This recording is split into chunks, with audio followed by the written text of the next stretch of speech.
noticed, this begins the 3rd season of the 3 minutes of Black Empowerment. I still don't have very many subscribers, but it's growing every day.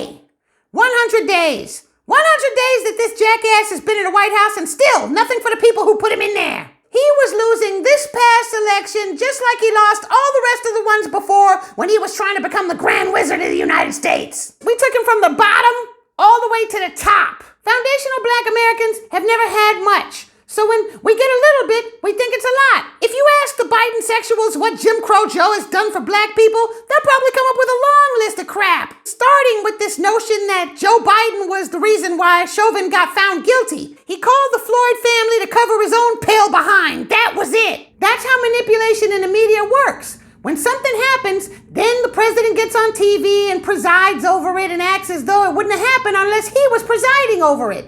Like when Jim Crow Joe Biden gets on TV and tells us, I've done so much for you. You niggas need to understand that I've done the most out of Derek Chauvin would have never been put in jail if it wasn't for me. That's a lie. The truth is that Joe Biden and the Democrats have not done a damn thing. And he scrapped the police oversight bill too, if you didn't notice. White supremacy are great manipulators. They're great if you're stupid.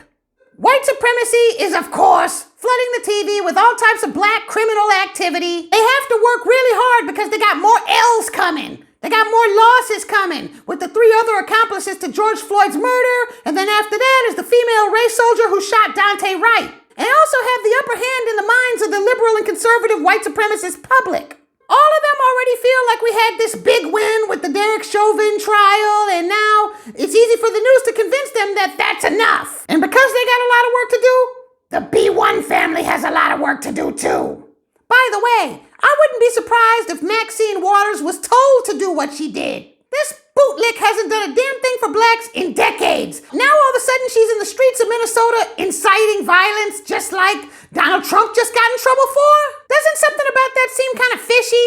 It was almost like she was told to do that, to help Chauvin get his appeal or something like that. Do not underestimate what a black bootlick will do to stay in power. And don't think white supremacy doesn't use blackmail and things like that to control the black and even the white politicians. One of the most important things that we need to understand is how we're being manipulated. And if we can tell other brothers and sisters, it's going to put us in a winning position. And that's your 3 minutes of Black Empowerment. Thank you for joining me, and thank you for making this a successful channel. Tell your friends and tell your family. Make sure you hit the subscribe button. Make sure you hit the bell icon so you can know when the next video drops. Make sure you hit the comments, and make sure you press like. Peace out.